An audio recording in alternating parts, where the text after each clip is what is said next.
السلام عليكم ورحمة الله وبركاته. الحمد لله.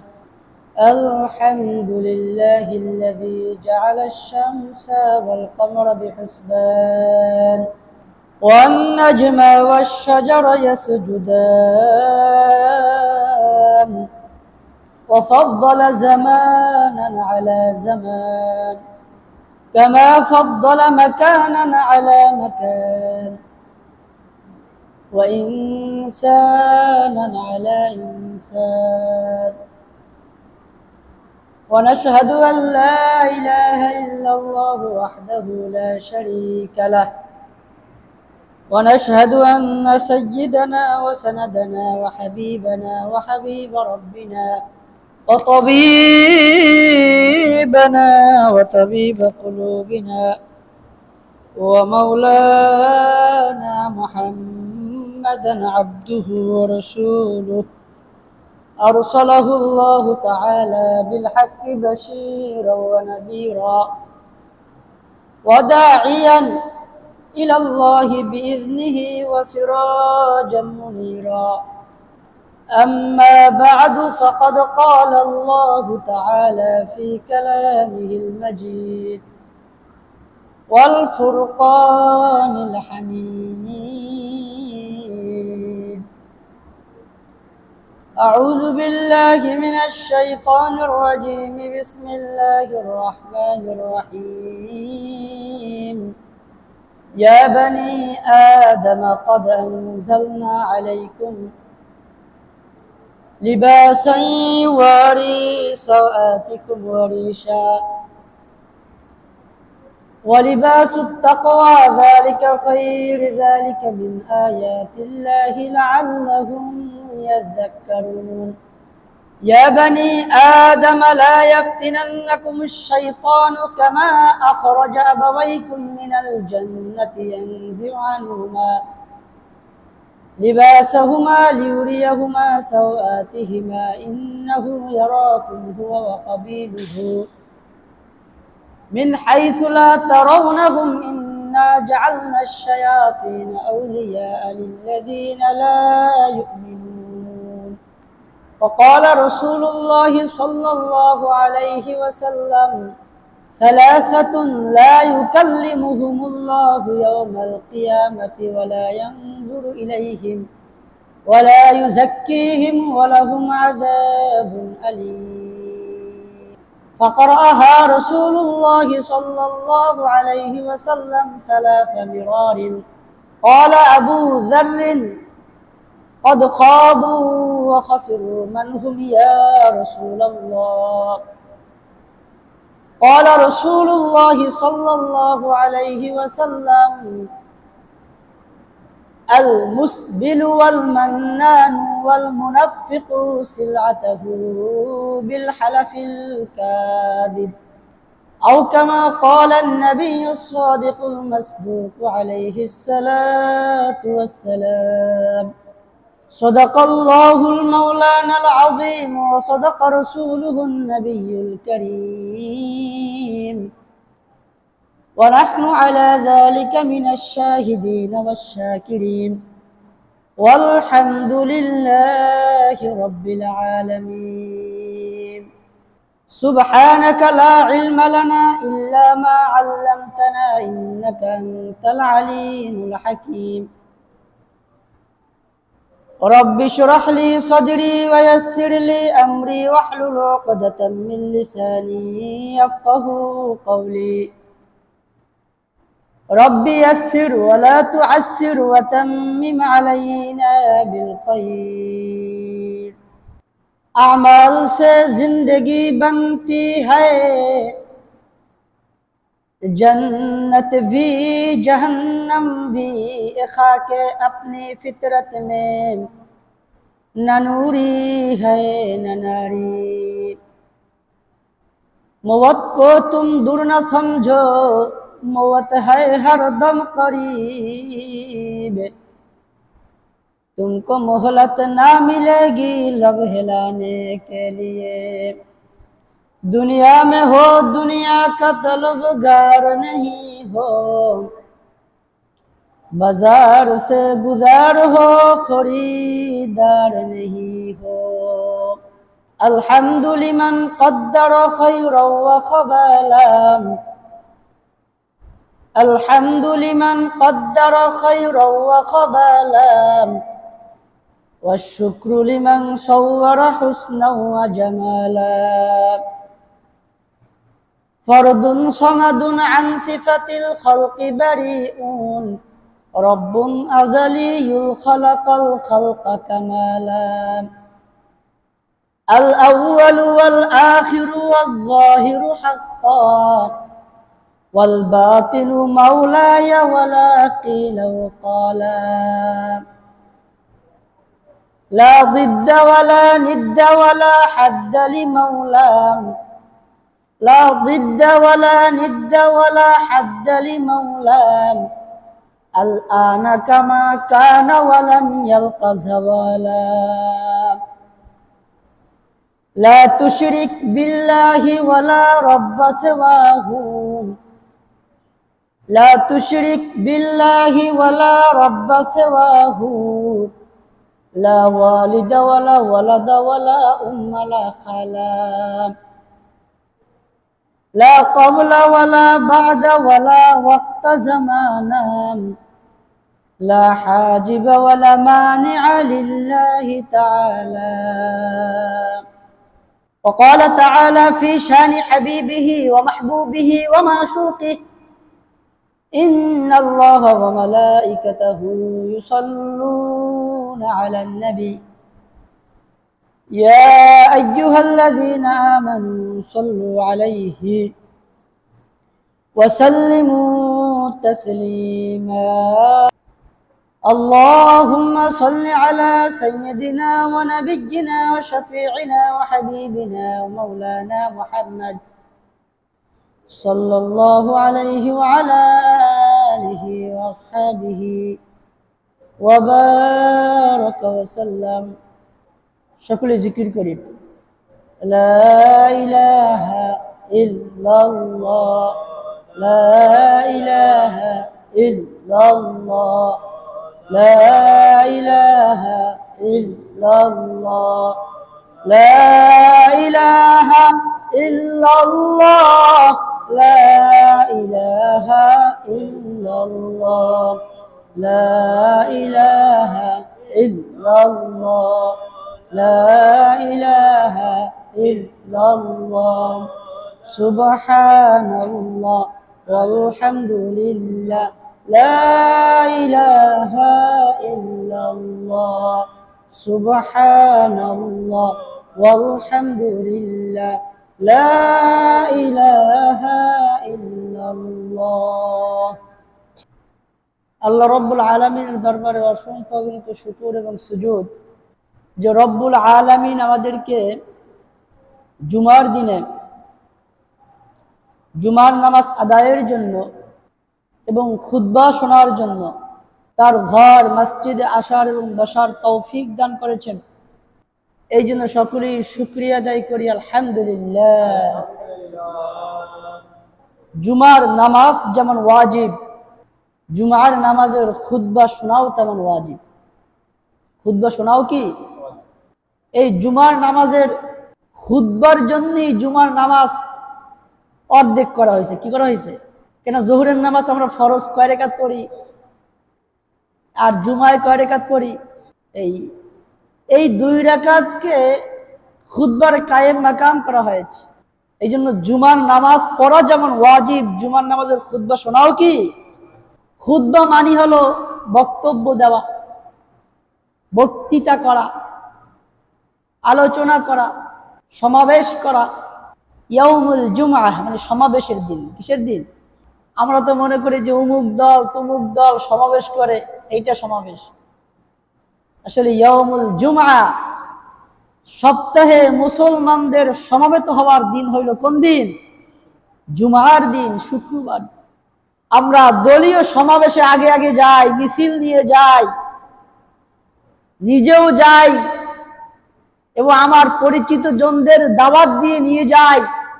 কিন্তু আল্লাহ রাব্বুল আলামিন প্রতি জুমায় শুক্রবার দিন যে সমাবেশের ডাক দিয়েছেন, ওই সমাবেশে এরকম গুরুত্ব সহকারে আসি। দুনিয়ার মানুষ প্রলোভন দেখায়, দুনিয়ার মানুষ মিথ্যা আশ্বাস দেখায়, দুনিয়ার মানুষ দুনিয়াবি কথাবার্তা বলে। ওই সমাবেশে যাওয়ার জন্য সকলে দল বেঁধে তারপর আসি, এবং কেউ না যাইতে চাইলে জোর করে হইলেও নিতে চায়। কেউ সমাবেশে উপস্থিত না হইলে পরবর্তীতে তার ব্যাপারে ব্যবস্থা নেওয়ারও চেষ্টা করি। কিন্তু আল্লাহ রাব্বুল আলামিন প্রতি জুমায় মুসলমানদের সমাবেশের কথা বলেছেন, ওই সমাবেশে আসারই চেষ্টা করি না। আর যদিও আসি একেবারে সবার শেষ মুহূর্তে। কোন মুহূর্তে? দুনিয়াবি সভা সমাবেশে যাই সবার আগ মুহূর্তে। সভার প্রধান অতিথি আসার আগেই আমরা যাই। আর মসজিদে প্রধান অতিথি আইসা বসে থাকে, সাধারণ লোক আসার কোনো নামগন্ধ। এর দ্বারা বোঝা যায় আপনার আমার মোহাব্বত দুনিয়ার প্রতি না আল্লাহর প্রতি। আপনার আমার মোহাব্বত মসজিদের সাথে নাকি দুনিয়ার সভা সমাবেশের সাথে? আসলে এগুলো চিন্তা করার বিষয়, বুঝার বিষয়। দুনিয়াটা হচ্ছে উদাহরণস্বরূপ, মিসাল স্বরূপ। সবকিছুর উদাহরণ, সবকিছুর মিসাল দুনিয়াতে আছে। তুমি এই দুনিয়ার উপমা উদাহরণকে দেখে তারপর আখিরাতের পথে আসো। আখিরাতের পথে তুমি দুনিয়ার সমাবেশকে সর্বোচ্চ গুরুত্ব দিলা, কিন্তু আল্লাহর সমাবেশকে গুরুত্ব দিলা না। তোমার কাছে আল্লাহর থেকে দুনিয়া বড় হয়ে গেল। আফসোস, মুসলমানদের পতন তো এই জন্যই যে আল্লাহ রাব্বুল আলামিন যে আদেশ দিয়েছেন, আদেশ আমরা পালন করতে পারি না। দুনিয়ার সমাবেশে আসার জন্য আমরা আগে ভাগেই গোসল করে রেডি হয়ে যাই। 10টায় সমাবেশ শুরু হবে, সুতরাং 9টার ভিতরেই আমাকে গোসল দিয়ে সবকিছু করে রেডি থাকতে হবে এবং 1 ঘন্টা আগেই রওনা দিয়ে সমাবেশ স্থলে যেতে হবে। কিন্তু জুমার দিন মুয়াজ্জিন সমাবেশের জন্য ডাকে, আল্লাহু আকবার, আল্লাহু আকবার, আল্লাহ সবচেয়ে বড়, আল্লাহ সব থেকে বড়। আশহাদু আল্লা ইলাহা ইল্লাল্লাহ, আশহাদু আল্লা ইলাহা ইল্লাল্লাহ। আমি সাক্ষ্য দিচ্ছি যে আল্লাহ ছাড়া কোনো মাবুদ নাই, আল্লাহ ছাড়া কোনো ইলাহ নাই, আল্লাহ ছাড়া কোনো ইবাদতকারী নাই, আল্লাহ ছাড়া কোনো আনুগত্যকারী নাই। আশহাদু আন্না মুহাম্মাদার রাসূলুল্লাহ। আমি আরো সাক্ষ্য দিচ্ছি যে হযরত মুহাম্মদ সাল্লাল্লাহু আলাইহি ওয়াসাল্লাম আল্লাহর রাসূল। সুতরাং হাইয়া আলাস সালাম, নামাজের দিকে আসো। হাইয়া আলাস সালাহ, নামাজের দিকে আসো। হাইয়া আলাল ফালাহ, কল্যাণের দিকে আসো, কল্যাণের দিকে আসো। আল্লাহু আকবার, আল্লাহু আকবার, আল্লাহ সব থেকে বড়, আল্লাহ সব থেকে বড়। লা ইলাহা ইল্লাল্লাহ, আল্লাহ ছাড়া কোনো মাবুদ নাই। মুয়াজ্জিন বলে ডাকে যে আল্লাহই বড়, দুনিয়ার কোনো নেতা নেত্রী বড় নয়। আবার এই শিক্ষা দেয় যে তোমরা আল্লাহরই ইবাদত করো। কোন পদ্ধতিতে করবা? তোমাদের নেতা হলো মুহাম্মাদুর রাসূলুল্লাহ সাল্লাল্লাহু আলাইহি ওয়াসাল্লাম। ওই মুহাম্মাদের পদ্ধতিতেই ইবাদত করতে হবে, এই মুহাম্মাদকেই নেতা মানতে হবে। সুবহানাল্লাহ। ওই মুহাম্মাদুর রাসূলুল্লাহ সাল্লাল্লাহু আলাইহি ওয়াসাল্লামকে ছাড়া অন্য কাউকে নেতা মানা যাবে না। অতঃপর বলতে, সুতরাং যেই পথে কল্যাণ, ওই পথে আসো। মসজিদে আসো, মসজিদে কল্যাণ নিহিত আছে। নামাজে আসো, নামাজের ভিতরে আল্লাহ রাব্বুল আলামিনের সাকানাত আছে, শান্তি আছে, হৃদয় প্রশান্তি হয়। নামাজ অশ্লীলতা থেকে তোমাকে দূরে রাখে। মসজিদে আসো, মসজিদ তোমাকে গুনাহের কাছ থেকে দূরে রাখবে। মসজিদে আসো, মসজিদে আসলে তোমার ইবাদত করতে মন যাবে। আবার শেষে কি বলতেছেন? যে আল্লাহই বড়, আল্লাহ সব থেকে বড় এবং তিনি ছাড়া কোনো ইবাদতকারী নাই। ইবাদত কার করতে হবে? তাই বলতেছিলাম যে জুমার দিন হলো মুসলমানদের সাপ্তাহিক সমাবেশের দিন। কিসের দিন? মুসলমানদের সাপ্তাহিক সমাবেশের দিন। এ দুনিয়ার নেতাকর্মীর সমাবেশে আমরা দল বেঁধে যাই, দুনিয়ার নেতা কর্মীর নামে স্লোগান দিতে দিতে যায় আমার ভাইয়ের চরিত্র ফুলের মতো পবিত্র, কিন্তু বাস্তবতা পরিপূর্ণই ভিন্ন। বাস্তবতা কি? বিপরীত। মিথ্যা স্লোগান দিয়ে আমি জানি কি জানি না, যেই ব্যক্তি স্লোগান দেয় এই ব্যক্তি জানে যে স্লোগানটা মিথ্যা, কিন্তু তারপরও নেতাকে খুশি করার জন্য, নেতার কাছাকাছি অবস্থান করার জন্য অনেক লোক যাইতে চায় না, তাদেরকে ভাড়া করে পকেটের টাকা দিয়ে খাবার খাওয়িয়ে তারপর নিয়ে যায়। কেন নিয়ে যায়? যে দুনিয়ার নেতার কাছে আমি বড় হব, বলবে উমুক মেয়া এত লোক নিয়ে আসছে, তুমি তো আমার সমাবেশটা সফল করে দিয়েছো, আগামীতে ওয়ার্ডের সভাপতি তুমিই হবা। এই দুনিয়ার ক্ষণস্থায়ী ওয়ার্ডের সভাপতি হওয়ার জন্য জান খরচ করি, মাল খরচ করি, সময় খরচ করি, এবং দুনিয়ার নেতা কর্মীদের নামে মিথ্যা স্লোগানও দেই। মিথ্যা স্লোগান দিয়ে তারপর মানুষকে ধোকায় ফেলি। কেন? তোমার ওয়ার্ডের সাধারণ মানুষ তোমাকে ভালো জানে, তোমাকে বিশ্বাস করে, কেননা তুমি তো এই এলাকার একজনের ভাই, একজনের চাচা, একজনের ছেলে, একজনের ভাতিজা, সবাই তোমাকে চেনে। তোমাকে চেনে, তোমার মুখের দিকে তাকিয়ে তোমার কথা বিশ্বাস করে। তুমি নেতার নামে মিথ্যা স্লোগান দিয়ে মানুষদেরকে নিয়ে যাও, কেউ না গেলে জোর করে নিয়ে যাও, কিন্তু এই সাপ্তাহিক সমাবেশের দিনে তুমিও আসো না, আর কাউকে আসতেও বলো না। কি বলো? জুমার দিনে মহল্লাবাসীর সকলের এক মসজিদে সমাবেত হওয়া উচিত। এই জন্যই জুমার দিন, এই জন্যই কি জুমার দিন, যে এই দিন মসজিদে ইসলামের গুরুত্বপূর্ণ বিষয় নিয়ে আলোচনা হবে, আমাদের ঈমান নিয়ে আলোচনা হবে, আমাল নিয়ে আলোচনা হবে, কৃষ্টি কালচার নিয়ে আলোচনা হবে।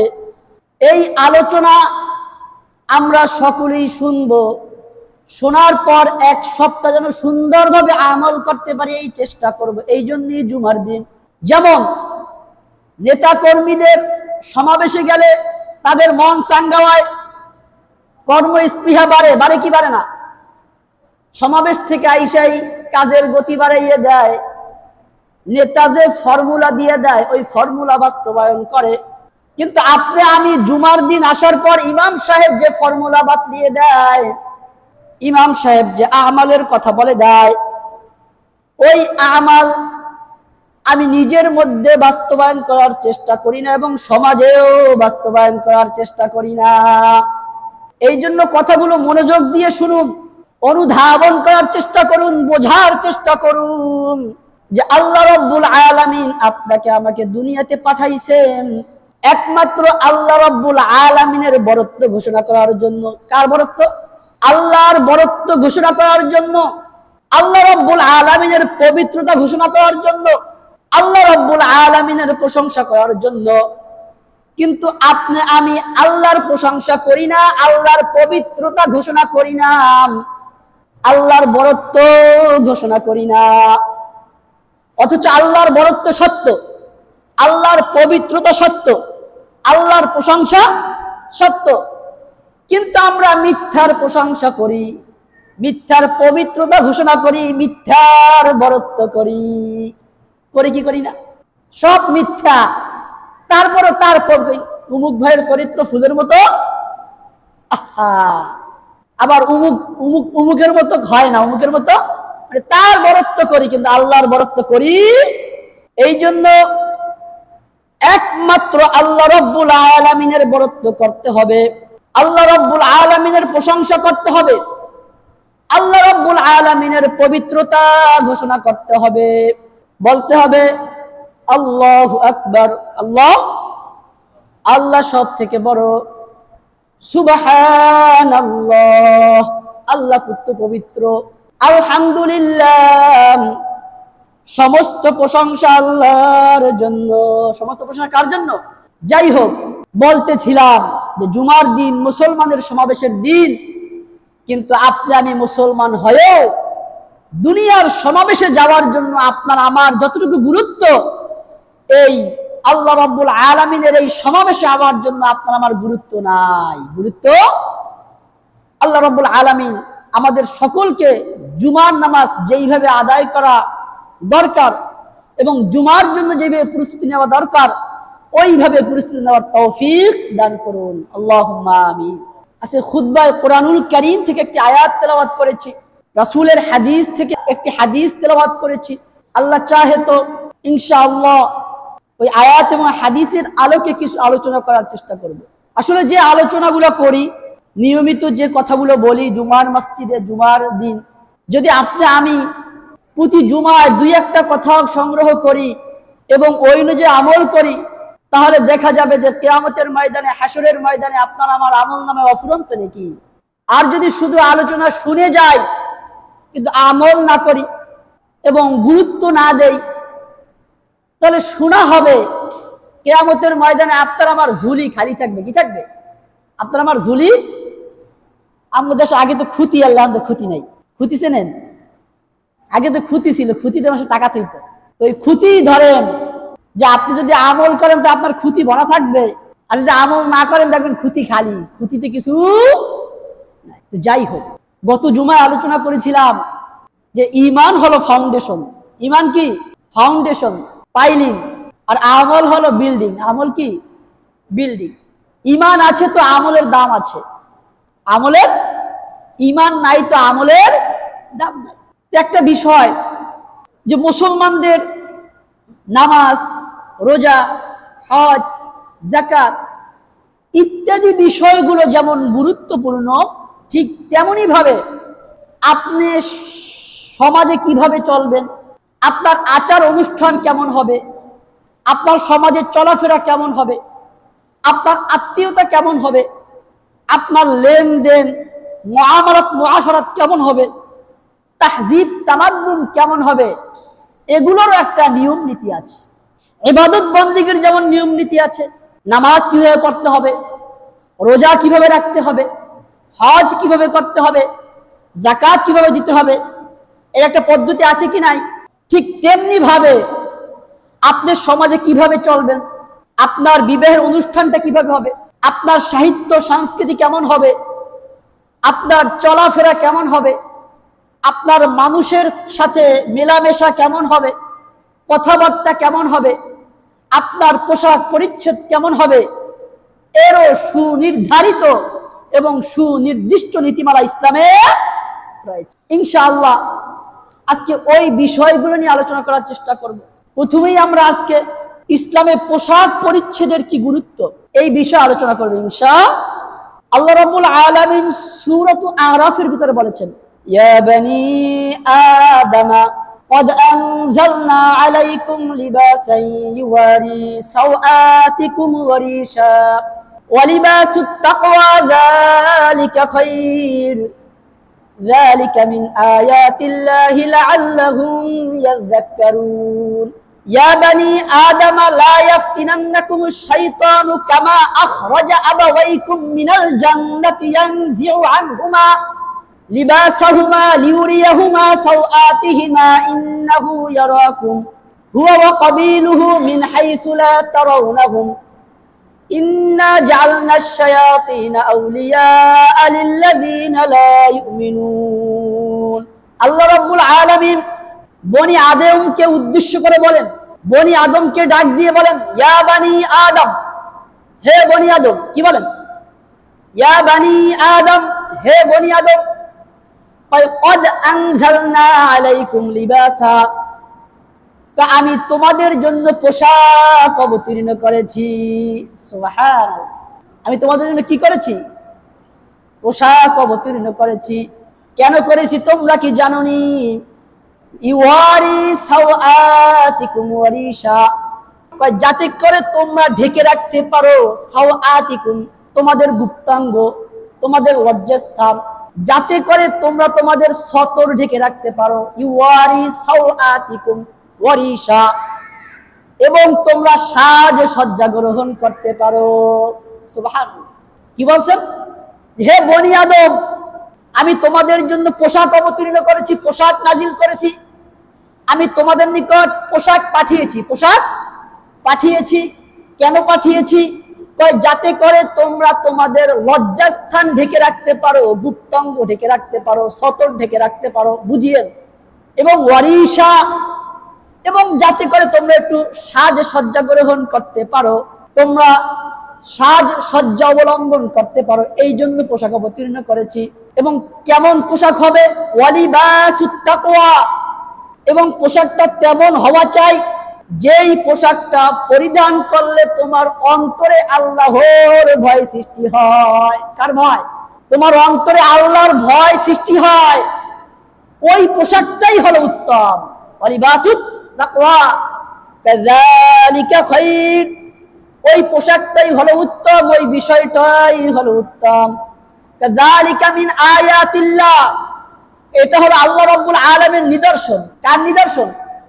নিদর্শন না, চিন্তাও করা যায় না আল্লাহ রাব্বুল আলামিন যে কত ধরনের কাপড় বানিয়েছেন। চিন্তা করা যায়?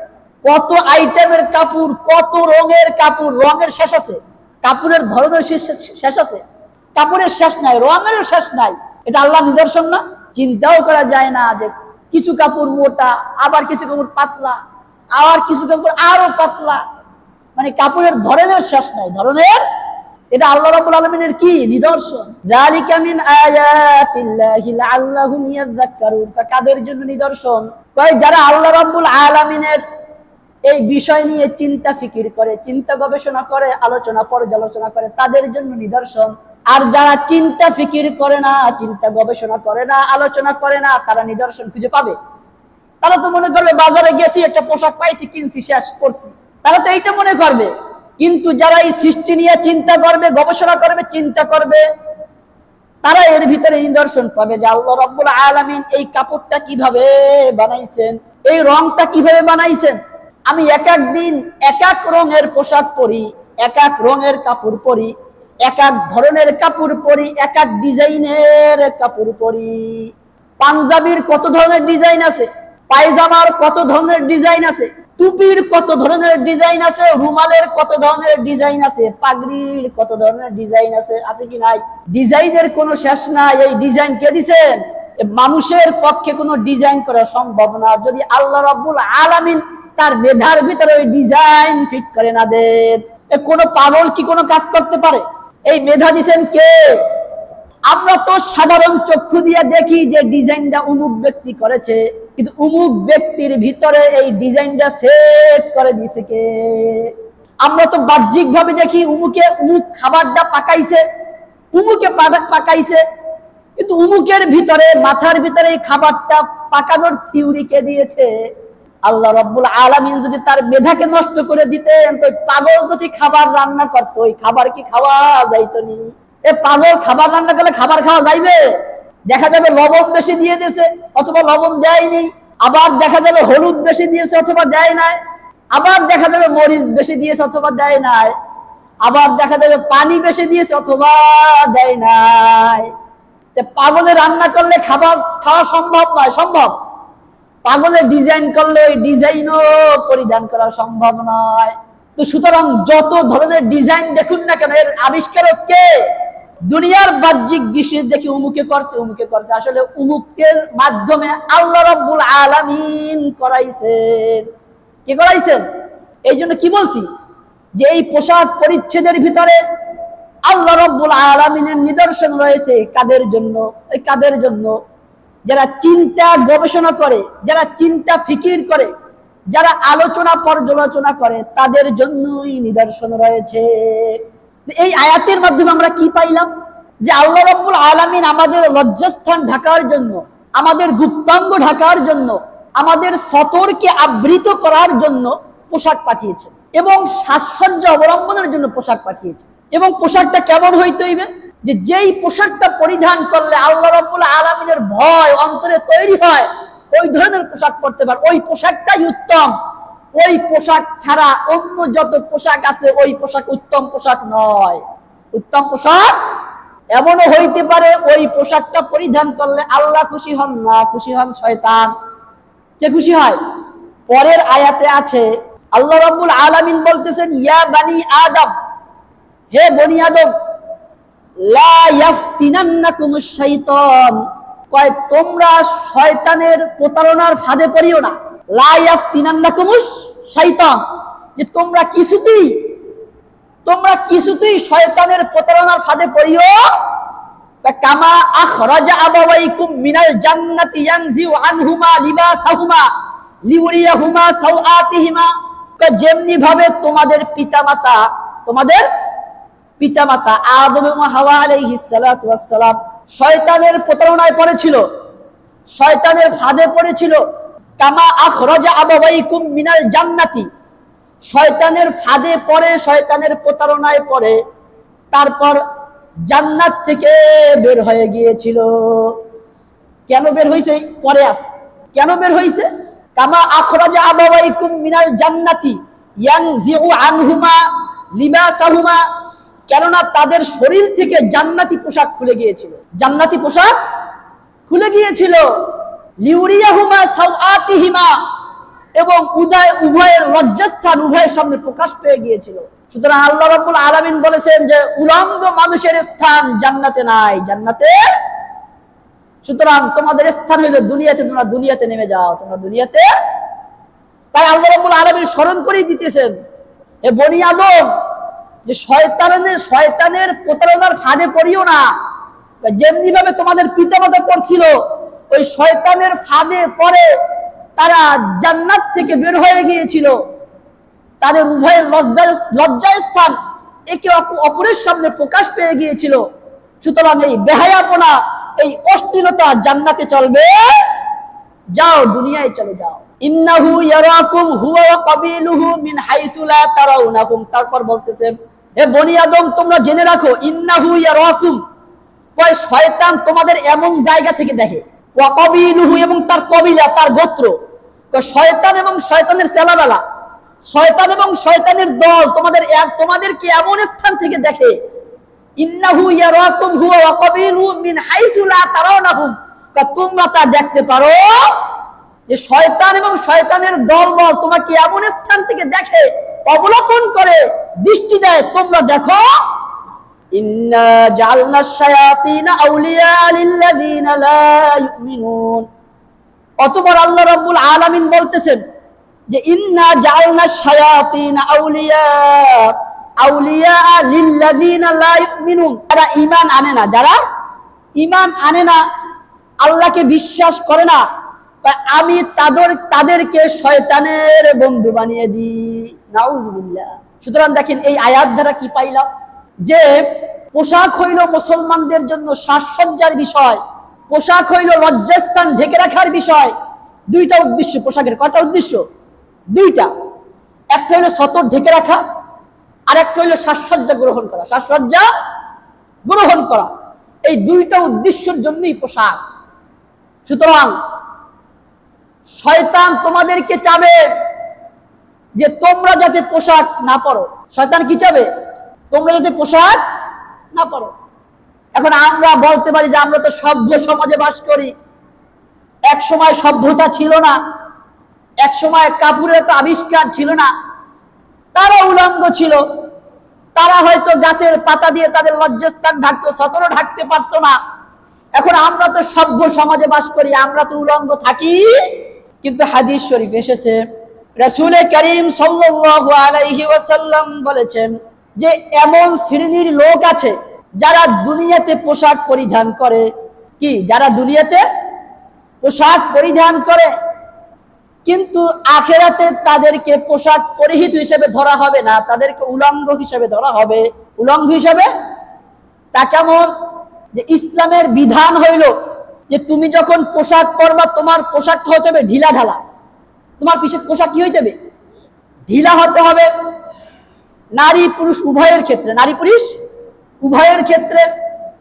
এখন তুমি এমন পোশাক পরিধান করলা যে তোমার লজ্জা স্থানের আকৃতি দেখা যাচ্ছে, তাহলে কি এই পোশাকটা পরেও কি আমরা এমন জিন্স প্যান্ট পরি আমরা এমন টাইট ফিট প্যান্ট পরি, আবার ইং করি, আবার কি করি, ইং করি।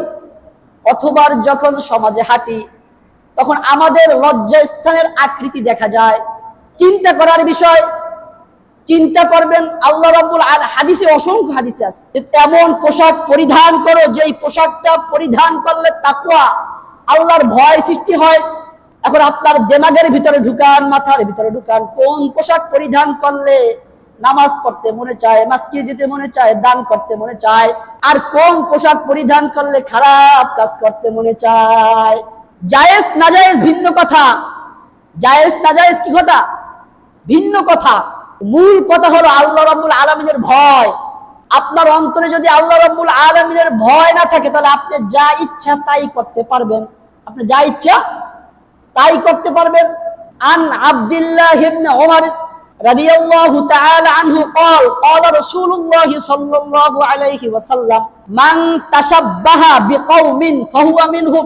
হযরত আব্দুল্লাহ ইবনে ওমর রাদিয়াল্লাহু তাআলা আনহু থেকে বর্ণিত, তিনি বলেন রাসূল কারীম সাল্লাল্লাহু আলাইহি ওয়াসাল্লাম বলেছেন, মান তাশাব্বাহা বিকওমিন ফাহুয়া মিনহুম, যেই ব্যক্তি যার সাদৃশ্যতা অবলম্বন করবে সে কিয়ামতের ময়দানে তার সাথী অবস্থান করবে। এখন চিন্তা করেন, আপনার পোশাকটা যদি আল্লাহ ওয়ালা বুজুর্গদের পোশাক হয় তাহলে কিয়ামতের ময়দানে আল্লাহ ওয়ালা বুজুর্গদের সাথে আপনি অবস্থান করবেন। আর আপনার পোশাকটা যদি আল্লাহ ওয়ালা বিলগিস্টের সাথে মিলে যায় অথবা শয়তানের যারা পদাঙ্ক অনুসরণ করে তাদের সাথে মিলে যায়, হয়তো হইতে পারে আপনার এবং আমার অবস্থানটা কিয়ামতের ময়দানে তাদের সাথেই হবে। এই হাদিস দ্বারা বোঝা যায়, এই হাদিস কিন্তু সহিহ হাদিস, আবু দাউদ শরীফের হাদিস। সুতরাং চিন্তা গবেষণা করুন। দেখেন, এই পোশাকটা এখন পরা জায়েজ বলতেছেন মুফতিয়ানে কেরাম। কেন জায়েজ বলতেছেন? কেননা এই পোশাকটা এখন আর ইহুদি খ্রিস্টানদের জন্য খাস না, এখন আম হয়ে গিয়েছে। এক সময় শার্ট প্যান্ট এগুলো ইহুদি খ্রিস্টানের পোশাক ছিল, কিন্তু এখন মানুষ ওইটা মনে করে পরে না। এই জন্য মুফতিয়ানে কেরাম জায়েজ বলেন কিন্তু উত্তম বলেন না, অনেকে মাকরুহ বলেছেন। কেন? দেখেন, আপনি যদি প্যান্ট পরেন, শার্ট পরেন, দেখা যাবে আপনি সেজদা দিছেন, আপনার সতর বের হয়ে গিয়েছে, দেখা যায় কি যায় না? তাহলে আপনার নামাজই কিন্তু হইল না। আবার আপনি প্যান্ট পরছেন, জিন্স প্যান্ট পরছেন, আপনার পেশাবে ধরছে, আপনি খাড়াইয়া মতো ছাড়া বিকল্প কোনো পথ, অথচ আপনি জেন্টলম্যান, ভদ্রলোক, কিন্তু মতেন দাঁড়াইয়া, মানে খাড়াইয়া মতো ছাড়া তো বিকল্প নাই। কেন? প্যান্টটি এমন প্যান্ট পরছেন অপরলে বড় সম্ভব, এই প্যান্ট এগুলো ইসলাম সমর্থন করতে পারে? প্যান্ট পরেন, ঢোলা ঢালা যে প্যান্টগুলো আছে না, ওই প্যান্ট দেখা যায় পেশাব করা যায়, স্বাভাবিকভাবে বসা যায়, ওই ধরনের প্যান্ট পরেন, কোনো সমস্যা নাই, জায়েজ আছে। কিন্তু আপনার আমার উচিত যে যারা বুজুর্গ, যারা উলামায়ে কেরাম, তারা কোন ধরনের পোশাক পরিধান করে, ওই ধরনের পোশাক যদি আপনি পরিধান করতে পারি তাহলে আশা করা যায় কিয়ামতের ময়দানে আপনার আমার অবস্থান তাদের সাথে। আর যদি আউলিয়ায়ে কেরামের সাথে আপনার আমার অবস্থান হয় তাহলে আমাদের স্থান কোথায় হওয়ার সম্ভাবনা আছে? কোথায়? জান্নাতে। কোথায়? জান্নাত। অন্য একটা হাদিস আবু যর গিফারী রাদিয়াল্লাহু তাআলা আনহু থেকে বর্ণিত, তিনি বলেন যে রাসূল কারীম সাল্লাল্লাহু আলাইহি ওয়াসাল্লাম বলেছেন, সালাসুন লা ইউকাল্লিমুহুমুল্লাহু ইয়াওমাল কিয়ামাতি ওয়া লা ইয়ানজুরু ইলাইহিম ওয়া লা ইউযাক্কিহিম ওয়া লাহুম আযাবুন আলীম। ফাকরাআহা সাল্লাল্লাহু আলাইহি ওয়াসাল্লাম সালাসা মিরার। ক্বালা আবু যর মান হুয়া ইয়া রাসূলুল্লাহ, বা মান হুম ইয়া রাসূলুল্লাহ? ক্বালা রাসূলুল্লাহ সাল্লাল্লাহু আলাইহি ওয়াসাল্লাম আল মুসবিলু ওয়াল মান্নানু ওয়াল মুনাফিকু সিলআতাহু বিল হালাফিল কাযিব। যে আবু যর রাদিয়াল্লাহু তাআলা আনহু বলতেছেন, রাসূল কারীম সাল্লাল্লাহু আলাইহি ওয়াসাল্লাম বলেছেন, কিয়ামতের ময়দানে আল্লাহ রাব্বুল আলামিন তিন শ্রেণীর লোকের সাথে কথা বলবেন না। কয় শ্রেণী? এবং তিন শ্রেণীর লোকের চেহারার দিকে তাকাবেন না। চেহারার দিকে তাকাবেন, ওয়ালা ইয়ানজুরু ইলাইহিম, লা ইউকাল্লিমুহুমুল্লাহ, আল্লাহ কিয়ামতের ময়দানে কথা বলবেন না। ওয়ালা ইয়ানজুরু ইলাইহিম, তাদের দিকে দৃষ্টি দিবেন না, রহমতের দৃষ্টি তাদের দিকে দেবেন, দৃষ্টি দিবেন কিন্তু রহমতের দৃষ্টি দেবেন না, গজবের দৃষ্টি দিবেন। এবং ওয়ালা ইউযাক্কিহিম, ওই কিয়ামতের ময়দানে তাদেরকে পবিত্র করবেন। এইটা রাসূল কারীম সাল্লাল্লাহু আলাইহি ওয়াসাল্লাম তিনবার বলেন। কয়বার? ফাকরাআহা রাসূলুল্লাহ সাল্লাল্লাহু আলাইহি ওয়াসাল্লাম সালাসা মিরার। যে রাসূল কারীম সাল্লাল্লাহু আলাইহি ওয়াসাল্লাম এতটুকু তিনবার পাঠ করেছেন। অতঃপর আবু যর বলেন, ক্বালা আবু যার কদ খাবু ওয়া খাসিরু, যে ওই ব্যক্তি তো ব্যর্থ হয়ে গিয়েছে, ধ্বংস হয়ে গিয়েছে, ক্ষতিগ্রস্ত হয়ে গিয়েছে। অতঃপর আবু যার বলে, ইয়া রাসূলুল্লাহ, তারা কারা? রাসূল করিম সাল্লাল্লাহু আলাইহি ওয়াসাল্লাম বলেছেন, আল মুসবিলু ফি ইজারিহি, যে ওই ব্যক্তি যে কাপড় পরে, পায়জামা অথবা লঙ্গি পরে টাকনুর নিচে। কোন কিসের নিচে? টাকনুর নিচে। অন্য এক হাদিসে আছে, মা আসফালা মিনাল কাবাইনি মিন ইজারি ফিন নার, যেই ব্যক্তির কাপড় টাকনুর নিচে থাকবে ওই ব্যক্তি জান্নাতে প্রবেশ করবে।